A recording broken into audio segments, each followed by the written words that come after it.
ನಮಸ್ತೆ ಕರ್ನಾಟಕ. ಎಲ್ಲರಿಗೂ ಶರಣು ಶರಣಾರ್ಥಿ. ಡಿಜಿಟಲ್ ಬುಕ್ ಕನ್ನಡ ಯೂಟ್ಯೂಬ್ ಚಾನಲ್ಗೆ ಸ್ವಾಗತ ಸುಸ್ವಾಗತ.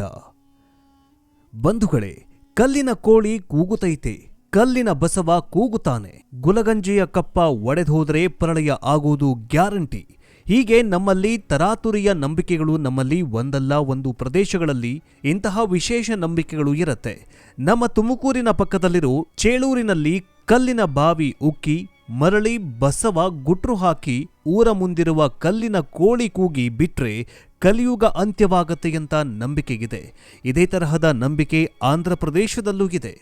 ವೀರಬ್ರಹ್ಮೇಂದ್ರ ಸ್ವಾಮೀಜಿಗಳು ಕಾಲಜ್ಞಾನದಲ್ಲೂ ಅವರ ಬಸವ ಕಲ್ಲಿನ ಕೋಳಿಯ ಬಗ್ಗೆ ಬರೆದಿದ್ದಾರೆ ಅಂತ ಹೇಳಲಾಗಿದೆ. ನಿಮ್ ಊರುಗಳಲ್ಲೂ ಇಂತಹ ನಂಬಿಕೆಗಳು ಸಾಕಷ್ಟು ಇರುತ್ತೆ. ಅದರ ಬಗ್ಗೆ ನಿಮಗೆ ಗೊತ್ತಿದ್ರೆ ಕಮೆಂಟ್ ಬಾಕ್ಸ್ನಲ್ಲಿ ತಿಳಿಸಿ. ಗೆಳೆಯರೆ, ನಮ್ಮಲ್ಲಿ ಇಂತಹ ಸಾಕಷ್ಟು ನಂಬಿಕೆಗಳು, ನಾವು ಅದ್ಯಾವುದನ್ನು ಕೂಡ ಮೌಢ್ಯ ಅಂತ ಕರೆಯೋದಿಲ್ಲ. ಕರೆದರೆ ಅದು ನಮ್ಮ ಮೌಢ್ಯ ಆಗತ್ತೆ. ಯಾಕಂದ್ರೆ ಈ ನಂಬಿಕೆಗಳು ಇವೆ ನೋಡಿ, ಇವು ಸಾಕಷ್ಟು ಜನರ ಜೀವನ ಉತ್ಸಾಹವನ್ನ ಹೆಚ್ಚು ಮಾಡುತ್ತವೆ.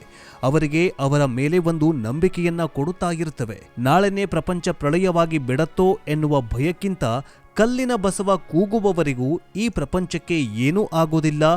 ಹೀಗಾಗಿ ನಾವು ಬದುಕುವವರೆಗೆ ದುಡಿಯುತ್ತಾ ಇರಬೇಕು, ನನ್ನ ಕರ್ತವ್ಯವನ್ನ ಮಾಡ್ತಾ ಇರಬೇಕು ಎಂಬ ನಂಬಿಕೆ ನಮ್ಮನ್ನ ಬದುಕಲ್ಲಿ ಎಂಗೇಜ್ ಮಾಡತ್ತೆ ಅನ್ನುವುದಾದ್ರೆ, ಆ ನಂಬಿಕೆಯಿಂದ ನಷ್ಟ ಆಗುವುದಾದ್ರೆ ಏನು? ಇನ್ನು ಇಂತಹ ನಂಬಿಕೆಗಳು ನಮ್ಮಲ್ಲಿ ಮಾತ್ರ ಇದಾವಂತ ತಿಳ್ಕೊಳಕ್ ಹೋಗ್ಬೇಡಿ. ಮೊನ್ನೆ ಯಾವುದೋ ಪೇಪರಲ್ಲಿ ಭಾರತ ಮೌಢ್ಯಗಳ ತವರೂರು ಅಂತ ಯಾರೋ ಭಾಷಣ ಮಾಡಿರೋದನ್ನ ಓದುತ್ತಾ ಇದ್ದೆ. ಹಂಗೆ ಯಾರಾದ್ರೂ ಅಂದುಕೊಂಡಿದ್ರೆ ಅದು ಅವರ ಮೌಢ್ಯನೇ ಹೊರತು ಬೇರೆ ಏನೂ ಅಲ್ಲ.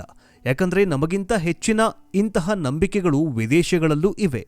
ಯಾರನ್ನ ನಾವು ತುಂಬಾ ಬುದ್ಧಿವಂತ ಜನಾಂಗ ಅಂತ ನಂಬಿದ್ದೇವೋ ಆ ಪಾಶ್ಚಿಮಾತ್ಯರು ಇಂತಹದನ್ನೆಲ್ಲ ವಿಪರೀತವಾಗಿ ನಂಬುತ್ತಾರೆ. ನಮ್ಮಲ್ಲಿ ವೀರಬ್ರಹ್ಮೇಂದ್ರ ಸ್ವಾಮೀಜಿಗಳು, ಕೈವಾರ ತಾತ ಮುಂತಾದ ಕಾಲಜ್ಞಾನಿಗಳು ಇರೋ ಹಾಗೆ ಅಲ್ಲಿ ನಾಸ್ಟ್ರಾಡಾಮಸ್, ಬಾಬಾ ವಾಂಗಾ ಮುಂತಾದವರು ಇದ್ದಾರೆ. ಅಲ್ಲಿನ ಸೂಪರ್ ನ್ಯಾಚುರಲ್ ಶಕ್ತಿಯನ್ನ ನಂಬ್ತಾರೆ. ಅಲ್ಲೂ ಜ್ಯೋತಿಷ್ಯವನ್ನ ಕೇಳ್ತಾರೆ. ಕೆಟ್ಟ ಸಮಯ, ಒಳ್ಳೆಯ ಸಮಯ ಇವೆಲ್ಲವನ್ನೂ ಕೂಡ ಅವರೂ ಕೂಡ ನಂಬುತ್ತಿದ್ದಾರೆ. ಇನ್ನು ಶಕುನಗಳು ಇವರಿಗೂ ಕೂಡ ಇವೆ. ಅಂದ್ರೆ ಪಾಶ್ಚಿಮಾತ್ಯ ದೇಶಗಳಲ್ಲೂ ಜನರು ಭವಿಷ್ಯವನ್ನ ನಂಬ್ತಾರೆ.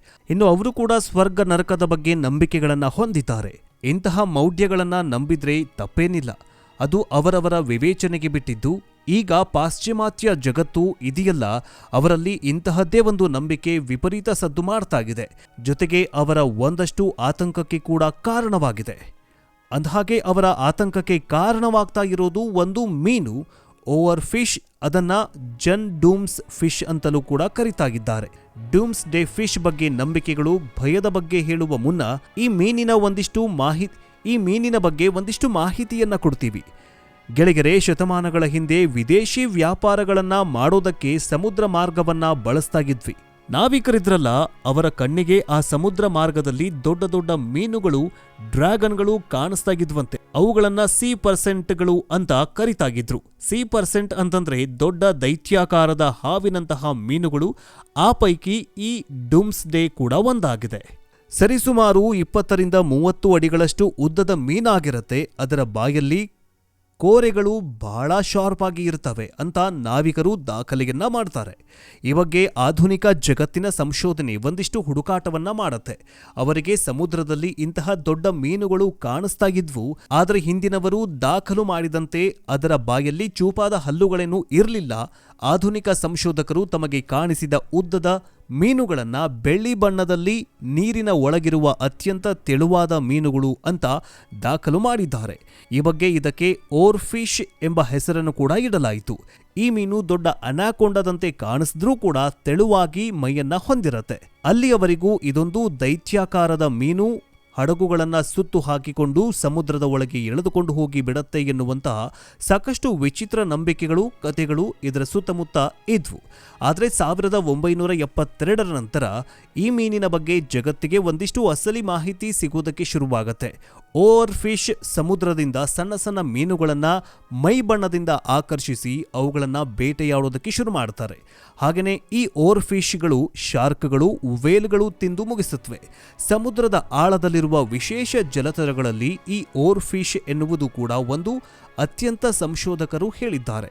ಇನ್ನು 1996 ಸೆಪ್ಟೆಂಬರ್ನಲ್ಲಿ ಕ್ಯಾಲಿಫೋರ್ನಿಯಾದ ಸ್ಯಾಂಡಿಯೋಬೋ ಬೀಚ್ನಲ್ಲಿ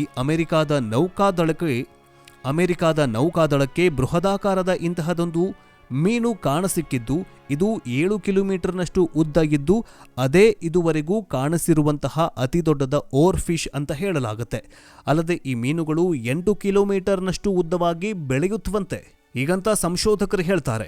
ಇನ್ನು ಅತಿ ಉದ್ದದ ಭಯಾನಕ ಅನಾಕೊಂಡದಂತಹ ಮೀನಿನ ಬಗ್ಗೆ ಇದ್ದ ಭಯಾನಕ ಸಂಶೋಧನೆಗಳು ನಿವಾರಣೆಯಾಗಿ ಸಂಶೋಧಕರು ಇದು ಒಂದು ಅಪಾಯವನ್ನ ತರದೇ ಇರುವಂತಹ ಮೀನು ಅಂತ ಹೇಳ್ತಾರೆ. ಆದರೆ ಇದರ ಸುತ್ತ ಹುಟ್ಟಿಕೊಂಡಂತಹ ನಂಬಿಕೆಗಳು ಮಾತ್ರ ಕಡಿಮೆಯಾಗಿಲ್ಲ. ಇತ್ತೀಚೆಗೂ ಇದರ ಮೇಲಿರುವ ಆರೋಪ ಏನಿದೆ ಅಂತಂದ್ರೆ, ಈ ಮೀನು ಏನಾದ್ರೂ ಮನುಷ್ಯನ ಕಣ್ಣಿಗೆ ಬಿದ್ದಿದೆಯಾದ್ರೆ ಅದರಲ್ಲಿ ಆ ವರ್ಷ ಮೆಸಿಟೋಮಿಯಾ ನಾಗರಿಕತೆ, ಬೈಬಲ್ನ ಕಥೆಗಳು, ಗ್ರೀಕ್ ಹಾಗೂ ಜರ್ಮನ್ನ ಕಥೆಗಳಲ್ಲಿ ಈ ಮೀನಿನ ಬಗ್ಗೆ ಸಾಕಷ್ಟು ಭಯಾನಕ ಮಾಹಿತಿಯನ್ನ ವಿವರಿಸಲಾಗಿದೆ. ಈ ಮೀನು ಅತ್ಯಂತ ಅಪಾಯಕಾರಿ ಅನ್ನೋದನ್ನ ಈ ಹಿಂದಿನಿಂದಲೂ ಕಥೆಗಳ ಮೂಲಕ ಜನರ ತಲೆಗೆ ತುಂಬುವ ಕೆಲಸ ನಡೆದಿದೆ. ಹಾಗಾಗಿ ಈ ಮೀನು ಕಾಣಿಸಿಕೊಂಡಿತು ಅಂತಂದ್ರೆ ಜನರಲ್ಲಿ ಭಯ ಅನ್ನೋದು ಶುರುವಾಗುತ್ತೆ. ಇನ್ನು ಈ ನಂಬಿಕೆ ಯುರೋಪಿಯನ್ನರಲ್ಲಿ ಅಮೆರಿಕಾದವರ ಜೊತೆ ಜಪಾನ್ ಮತ್ತು ಕೊರಿಯನ್ ಕೂಡ ಇದೆ. ಇದಕ್ಕೆ ಕಾರಣವಾಗಿರೋದು ಜಪಾನ್ನಲ್ಲಿ ಸಂಭವಿಸಿದ್ದ ಭೂಕಂಪ ಮತ್ತು ಸುನಾಮಿ. ಗೆಳೆಯರೇ, ಅದು 2011 ಮಾರ್ಚ್ 11 ಸಮಯ ಮಧ್ಯಾಹ್ನ 12:46 ಆಗಿತ್ತು. ಆಗ ಇದ್ದಕ್ಕಿದ್ದಂತೆ ಜಪಾನ್ನ ಭೂಮಿಯಲ್ಲಿ ಭಾರೀ ಭೂಕಂಪ ಕಾಣಸಿಗತ್ತೆ.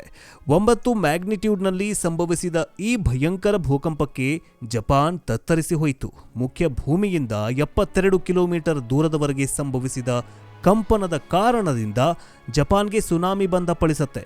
ಇಲ್ಲಿ 19,759 ಮಂದಿ ಬಲಿಯಾದ್ರು. ಆ ಸುನಾಮಿ ಜಪಾನ್ನ ಭವಿಷ್ಯವನ್ನ ಬದಲಾಯಿಸಿಬಿಡತ್ತೆ. ಜಪಾನ್ ನ್ಯೂಕ್ಲಿಯರ್ ರಿಯಾಕ್ಟರ್ಗಳ ಸಹವಾಸನೆ ಬೇಡ ಅನ್ನೋ ನಿರ್ಧಾರಕ್ಕೆ ಬರೋ ಹಾಗೆ ಮಾಡಿತು ಆ ಸುನಾಮಿ.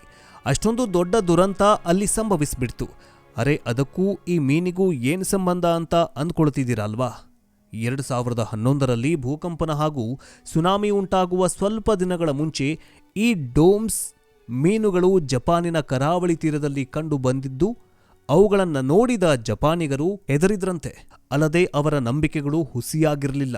ಡೂಮ್ಸ್ ಮೀನುಗಳು ಕಾಣಿಸಿಕೊಂಡ ಬಳಿಕ ಅಲ್ಲಲ್ಲಿ ಭೂಕಂಪ ಸಂಭವಿಸುವುದಕ್ಕೆ ಶುರುವಾಯಿತು. ಸುನಾಮಿಗಳು ಹೆಚ್ಚಾಗತೊಡಗಿದ್ವು. ನಂತರ ಅಲ್ಲಿ ಮೀನುಗಳ ಬಗೆಗೆ ಮತ್ತಷ್ಟು ನಂಬಿಕೆ ಹೆಚ್ಚಾಗ್ತಾ ಹೋಯಿತು.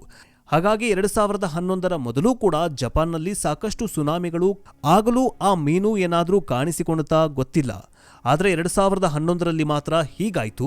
ಸೊ ಮುಂದೆ ಅದರ ಬಗ್ಗೆ ನಂಬಿಕೆ ಹೆಚ್ಚಾಯಿತು. ಇನ್ನು ಅಲ್ಲಿ ಅಚಾನಕ್ಕಾಗಿ ಈ ಮೀನುಗಳು ಕಾಣಿಸಿಕೊಂಡ್ರೆ ಏನಾದರೂ ಅನಾಹುತ ಆಗೇ ಆಗತ್ತೆ. ಈ ಮೀನುಗಳು ಸತ್ತು ಸಮುದ್ರ ತೀರಕ್ಕೆ ಬಂದು ಬಿಟ್ರೆ ಸುನಾಮಿ ಇಲ್ವೇ ಭೂಕಂಪ ಆಗೋದು ಗ್ಯಾರಂಟಿ ಅಂತ ಜಪಾನ್ ಜನ ನಂಬ್ತಾ ಇದ್ದಾರೆ. ಇನ್ನು ನಮ್ಮಲ್ಲಿ ಆದರೆ ಅಯ್ಯೋ ಬಿಡ್ರಿ ಮೂಢನಂಬಿಕೆ ಅಂತ ಒಂದಿಷ್ಟು ಜನ ಕಾಲೆಳೆದು ಸುಮ್ಮನಾಗ್ಬಿಡ್ತಾರೆ. ಆದರೆ ಜಪಾನ್ ಹಾಗೆ ಮಾಡೋದಿಲ್ಲ.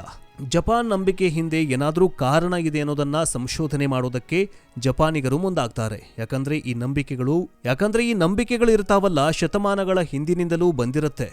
ನಂಬಿಕೆ ಮತ್ತು ಆಚರಣೆಗಳ ಹಿಂದಿನ ಕಾರಣವನ್ನ ನಾವು ಕ್ಯಾರಿಯನದೇ ಇದ್ರೂ ನಂಬಿಕೆಗಳನ್ನ ಮಾತ್ರ ನಾವು ತಲೆ ಕೆಡಿಸಿಕೊಳ್ಳೋದ್ರಿಂದ ಆಚರಿಸಿಕೊಂಡು ಬರ್ತಾಗಿದ್ದೀವಿ. ಅಲ್ಲಿನ ಸಂಶೋಧಕರು ಈ ಸತ್ಯ ಏನು ಅಂತ ಕಂಡು ಹಿಡಿಬೇಕು ಅಂತ ಆ ಮೀನಿನ ಬಗ್ಗೆ ಸಂಶೋಧನೆಯನ್ನ ಮಾಡೋದಕ್ಕೆ ಶುರು ಮಾಡ್ತಾರೆ. ಈ ಮೀನುಗಳು ಕಾಣಿಸ್ಕೊಂಡ ತಕ್ಷಣ ಏನಾದ್ರೂ ಅನಾಹುತಗಳಾಗಿದ್ದಾವ ಅನ್ನೋದನ್ನ ಪತ್ತೆ ಹಚ್ಚೋದಕ್ಕೆ ಪ್ರಯತ್ನ ಪಡ್ತಾರೆ ಸಂಶೋಧಕರು. ಆದ್ರೆ ಈ ನಂಬಿಕೆ ಇದೆಯಲ್ಲ, ಇದು ಕಡಿಮೆ ಕೂಡ ಇರಲಿಲ್ಲ. ಇನ್ನು ಈಗಲೂ ಕೂಡ ಕ್ಯಾಲಿಫೋರ್ನಿಯಾದ ಸ್ಯಾಂಡಿಯಾವೋದಲ್ಲಿ ಈ ಮೀನು ಆಗಸ್ಟ್ 10ನೇ ತಾರೀಕಿನಂದು ಸದ್ದು ಮಾಡಿದೆ, ಅಂದ್ರೆ ಕಾಣಿಸಿಕೊಂಡಿದೆ. ಇಲ್ಲಿ ಕೆಲ ಮೀನುಗಾರರು ಈ ಮೀನನ್ನ ತಂದು ಸಂಶೋಧನೆಗೆ ಒಳಪಡಿಸಿದ್ದಾರೆ. ಈ ಮೀನು 12 ಅಡಿಯಷ್ಟು ಉದ್ದ ಇದ್ದು 1901 ನಂತರ ಕ್ಯಾಲಿಫೋರ್ನಿಯಾದ ಕರಾವಳಿಯ ತೀರದಲ್ಲಿ ಸಿಕ್ಕಿರುವ 20ನೇ ಮೀನು ಎಂಬ ಹೆಗ್ಗಳಿಕೆಗೆ ಪಾತ್ರವಾಗಿದೆ. ಅಂದ್ರೆ ಈ ಘಟನೆ ಕ್ಯಾಲಿಫೋರ್ನಿಯಾ ಹಾಗೂ ಸುತ್ತಮುತ್ತಲ ಭಾಗದ ಜನರ ಹೆದರಿಕೆಗೆ ಕೂಡ ಕಾರಣವಾಗ್ತಾಗಿದೆ. ಡೋಮ್ಸ್ ಡೇ ಮೀನು ಸಿಕ್ಕಿರೋ ಹಿನ್ನೆಲೆಯಲ್ಲಿ ಏನಾದ್ರೂ ಒಂದು ಅನಾಹುತ ಆಗೇ ಆಗತ್ತೆ ಅಂತ ಅವರು ಭಯ ಪಡ್ತಾ ಇದ್ದಾರೆ.